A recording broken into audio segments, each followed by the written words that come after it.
So welcome to our schoolhouse here at the Palmetto Historical Park. Now this is known as a one-room schoolhouse. Has anybody heard that term before? Do you know what it might mean to be in a one-room schoolhouse? I'll give you a little hint. One-room schoolhouse, right? So the thing about a one-room schoolhouse, you probably guessed, is that it's only one room. If you look around, this is our whole school right here. The whole school is in this one classroom. This is all we've got. It also means that you have one teacher and kids from first grade all the way up to 8th graders. So let's picture your whole school right now. Most elementary schools go kindergarten to 5th. Do you think we could fit all of the students in your school in this one classroom here with us? We'd never fit today, right? Never can we fit everybody in this classroom today because today we just have way too many students for that. But you know what? That was not a problem back then because when Palmetto was a brand new town, not very many people lived here. I want to talk to you about why not many people lived here. So let's all imagine that we are not from here. Let's say you grew up somewhere else. I'm going to use the Carolinas as an example because a lot of people traveled from the Carolinas and actually moved down to our area here. So let's imagine you're from there and you are moving. You've heard about Florida, you've heard that there's great new opportunities here. You heard that if you moved here, your family could maybe claim land and build a house and own their own home, their own land for the first time ever. Maybe you heard that there's such great farmland, your family could grow crops and raise animals, and you would never again go hungry. Does anybody want their family to go hungry? Does everybody want to have a nice place for their family to live? You know what? The pioneers, they were not that different from us. They wanted to have enough to eat, they wanted to have a great place to live, they wanted their families to have a good shot at happiness. So you know what? That's why they came here to Florida. A lot of them came here because we had great new opportunities. So let's imagine we're moving from the Carolinas to Florida. How would we get there? If you were moving somewhere far away like that today, there are lots of ways to get there, right? The first thing people usually mention to me are cars. So if I were to take a car, it would take about 12 hours. That's a long day, but one really long day and we could get all the way there. If we were to get on a plane today, it would take about 2 hours, be done really fast. But did the pioneers have things like planes? Did they have things like cars? No. What did they have? Now, people bring up trains. They did have trains, but can a train go just anywhere it wants to? It needs a train track, right? You need a train track, you need flat ground to be able to put the track on, and then the train track didn't come down here yet. It only came as far south as Cedar Key, which is a ways north of Tampa. So that was one option, but the main way that a lot of people came here at the time was on covered wagons. Does anybody know what a covered wagon looks like? We'll show you an image that looks like a covered wagon. You can see what that looks like. So let's imagine that you are a lucky pioneer family and you actually have a covered wagon. Because not everybody had them, right? Let's think. Do you want to leave all of your old stuff behind in the old house, or do you want to bring it to Florida with you? Like I said before, they weren't that different from us. They didn't want to leave their stuff behind. If I'm moving, I don't want to leave my stuff behind. I want to bring it with me.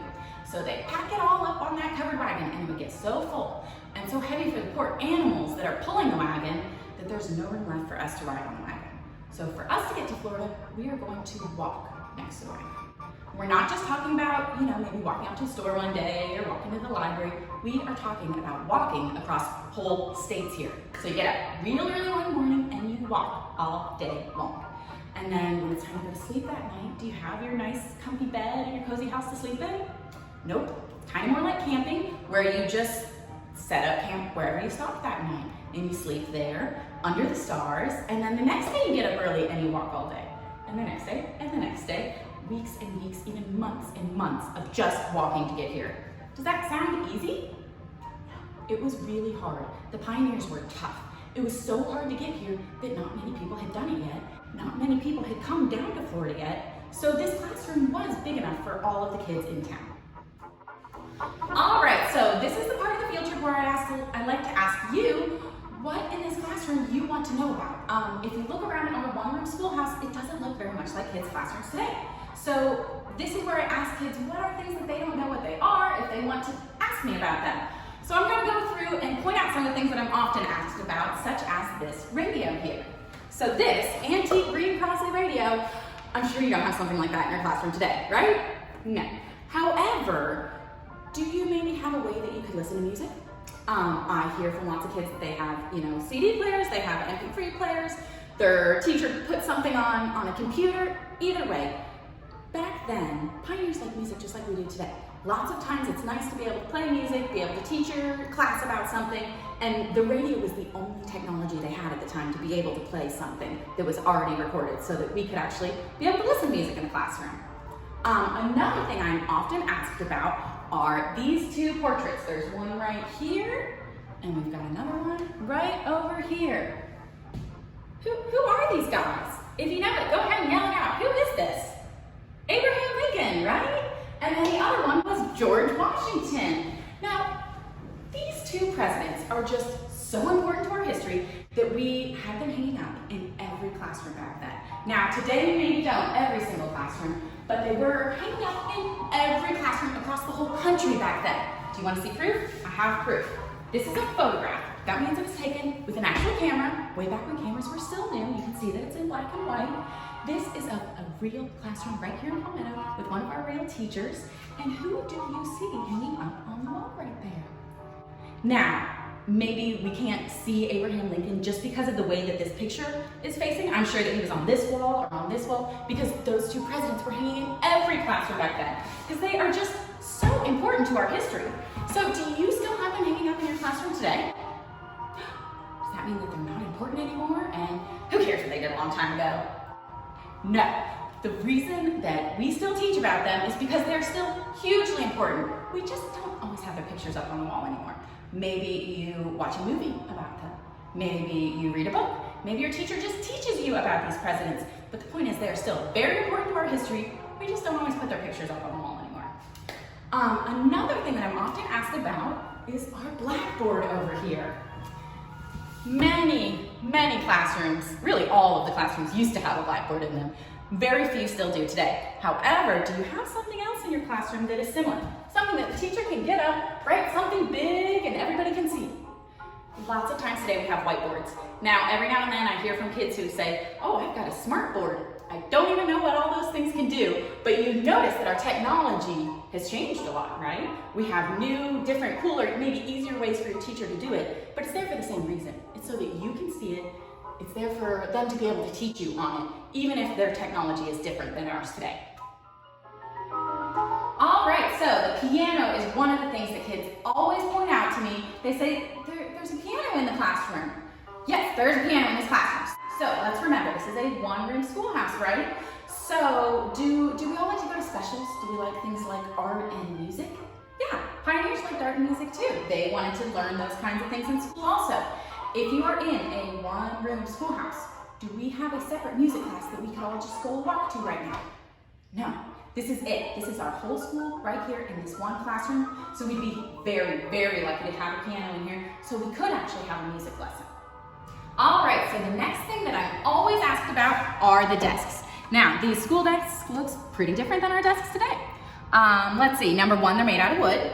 A lot of our things today are not made out of wood. They're often made out of plastic or metal today. They also are kind of connected to the seat in front of them. But what I think is the weirdest thing about this desk is right here. Do you see it? Now, all of these desks have holes in them. Now, why would we want to have a hole in the desks? Let's look at them all. All of the holes are in the same spots on each desk.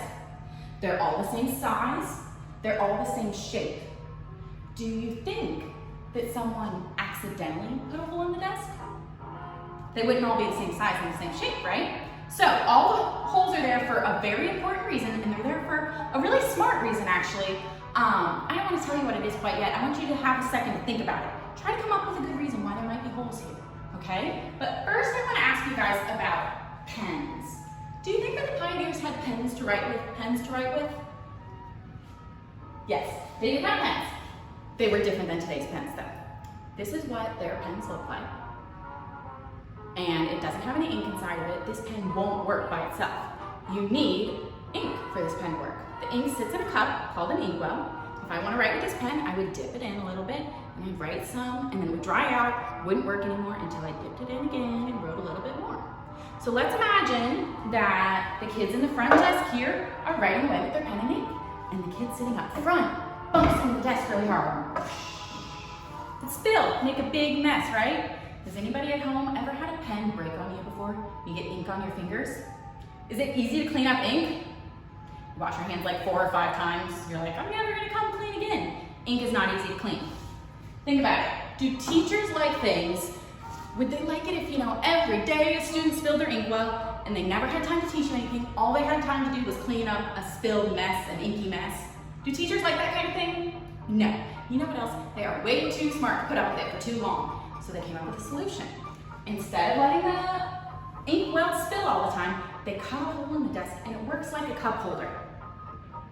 You would sit your inkwell inside of the hole in the desk, just like a cup holder, and be able to do your writing without it spilling. Now, I bet a lot of us today think that cup holders were an idea that we came up with to put in things like cars, maybe even airplanes today. But no, this idea of something like a cup holder it's been around for a long time, and they've done that a long time. Pioneers, it was a really smart idea for them to not spill their inkwell. Now, we talked about pens. What about paper? Who at home thinks pioneers had paper to write on? Yes, they did have paper, it was different than today's paper. Today, I don't know if you know, but when they make paper today, they make it in a huge factory. They've got big old machines and they spit out a whole bunch of paper real quick. They can make a lot of paper pretty fast and without a lot of trouble. But it wasn't like that for the pioneers. When they wanted to make paper, they made it with their own two hands. It took a lot of time and hard work to make that paper. When something takes a lot of time and hard work to make, is it usually cheap and doesn't cost a lot of money? Or is it usually expensive where it does cost a lot of money? You are right. Paper for pioneers was very expensive. We can go to the store today and buy a lot of paper for not a whole lot of money, right? But it wasn't like that for the pioneers. Because it was so hard to make their paper, it cost a lot more money. So those kids would have been lucky if they owned 2 sheets of paper. I want you to imagine, you are a pioneer kid, I'm your teacher, you only own 2 sheets of paper. That's all you have, and you are not going to get more anytime soon. And let's say I'm your teacher and I'm going to give you an assignment. I said, I'm going to write some spelling words up on the board and I want you to copy them out 3 times each just for you to practice, right? Just for you to learn how to spell your spelling words.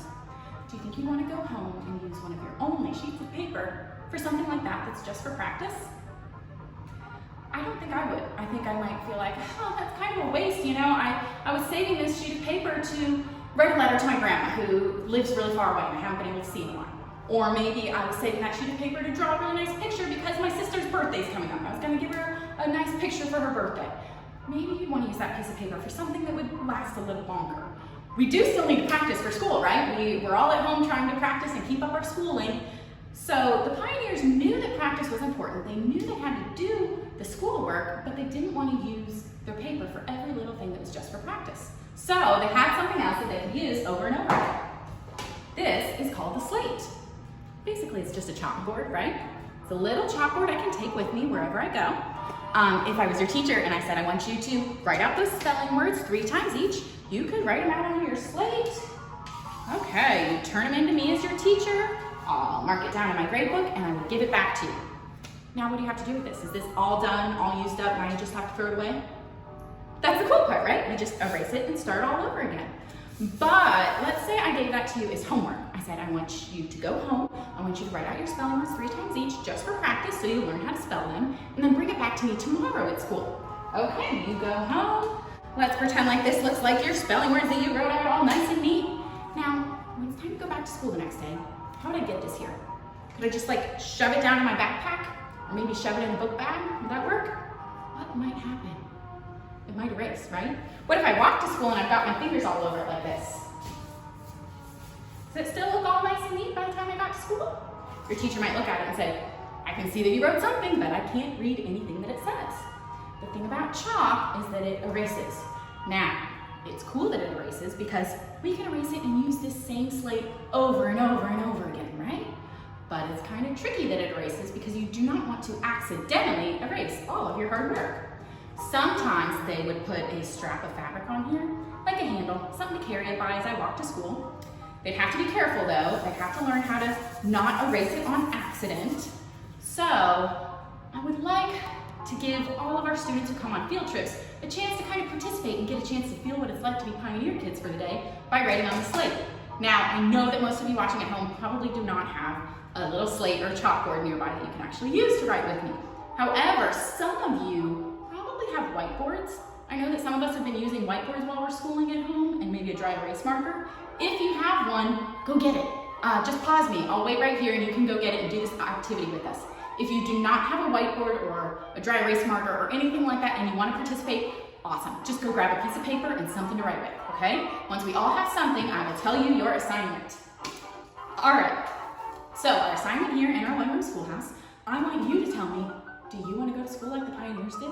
If you want to go to school in a one-room schoolhouse, just like the pioneers did, write yes on your slate. If you do not want to, write no.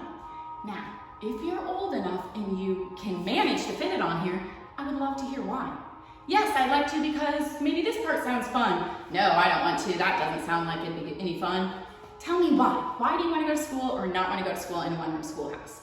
If you're actually doing this activity at home, have somebody take a picture and drop it in our comments. We would love to see your answers on whether or not you want to go to our one-room schoolhouse here at the Palmetto Historical Park. All right, one last thing that I'd like to make sure that people get to talk about are all of our windows in this here schoolhouse. Now, most classrooms today do not have all of these windows in them, right? I talked to a lot of kids, and generally I would say on average they have 2 or 3 windows in their classroom today. So kind of in your mind's eye, think of your classroom today. How many windows do you have? Is it only a couple? Let's picture if we were pioneers and we were going back to school in our classrooms today with maybe 2 windows in them. Now we are pioneers. That means that we do not have electricity. Do you guys know what electricity is? It's that awesome thing that makes it so that I can flip a switch and lights come on. It also is what makes our air conditioning work. Here in Florida, air conditioning is very important, right? So let's think, if you're going back to school in August, after the summer, when we usually go back to school, to a classroom with no electricity and only 2 windows in it, how does it kind of feel and look in that classroom? It's gonna be hot, right? It's gonna be really, really hot in August when we go back to school. It's also going to be dark in there. Do you think that you would ever manage to learn how to read if your classroom was so dark and you couldn't even see a book in front of your face? It'd be pretty hard to learn how to read that way, right? So, the pioneers, they didn't have electricity. Honestly, they barely knew what it was. We would have had all these windows in here to let the sun shine in. It would be really, really hard to ever learn how to do any writing, any reading, if you couldn't even see in front of your face, right, in your classroom. So they have all these windows to let the light in. Also, on hot days, they would have opened them all up and let the breeze come through. Now, I'm sure there were still hot days, but they did not have air conditioning. They needed all these windows to keep kids cool. If you're just like dripping in sweat and so hot, sweaty, and it's dark in there, are you really ever gonna learn anything in school? They had to build their school like this just in case because they did not have electricity. Now, up north, if you were not here in Florida, your school might look different. You might have fewer windows to not let in the cold as much. Often there might be a little stove in the corner to keep students warm enough. But here in Florida, generally we're worried about being cool enough because we're usually plenty warm here. All right, now I often like to ask, does this look like something in your classroom today? I hope so. We actually put this in here recently. This is a new fire extinguisher because today we are concerned about safety, right? We want to be safe. We are worried about fire today. Do you think that the pioneers were worried about fire? Remember how we talked about a lot more of their furniture was made out of wood than our furniture today? And wood burns. They also did not have a fire department that could get here so fast like we can get them here today. So they were definitely worried about fire back then. If you think about it, we put these in schools because we all care about our kids. We want to send our kids to school and know that they're going to be safe. Did the pioneers care about their kids? They were just like us in so many ways, but their stuff was different. So they cared about their kids. They wanted them to be safe. So you know what they put in their schools? This was their fire extinguisher. Let's look at them and compare. They both have a big tank, the tank part. They both have a hose. The hose is what you point at the fire to put it out if there's a fire. Now this one is heavier. It's harder to hold. It didn't work quite as well. It's a little bit more difficult to use. We came up with a new, better, easier way to do it, but it's there for the same reason, right? The pioneers, they weren't that different from us. They were people just like us. They wanted their kids to be safe in school. We have different stuff. We came up with a new, better way to do it, right? Technology is what changes the most. people, the things they want, the things they need, the things they want for their kids don't change that much. We all want our kids to have a nice place to live. We want them to have enough to eat. We want them to be able to be safe at school. But our stuff changes, our technology, it changes a lot. And honestly, you'll see way more technology changes in your lifetime. Lots of new things to come. All right, everybody, thank you so much for coming on this virtual field trip with me today. I hope you get a chance to come back and visit the Palmetto Historical Park in person someday. Thanks for coming.